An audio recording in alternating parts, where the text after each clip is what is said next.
ایک آدمی مبتلا ہے بد نظری کے اندر، تو وہ پوچھتا ہے کہ میں کس طرح اس بد نظری کو چھوڑوں، تو پھر کوئی معالج اس کو علاج بھی بتاتا ہے کہ اس کا راستہ یہ ہے، اس کا طریقہ یہ ہے۔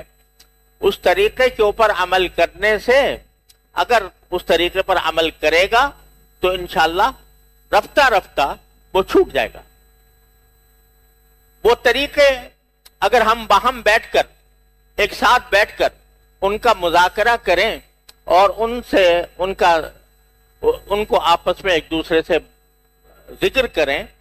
تو کچھ بعید نہیں ہے کہ اللہ تبارک و تعالیٰ ان کے ذریعے ہمیں اس بلا سے نکال دے۔ اب یہ ہمارے اس وقت جو موجودہ حالات ہیں، اس میں اصلاح نفس کے لیے ہمارے تجربے کے مطابق حضرت حکیم الامت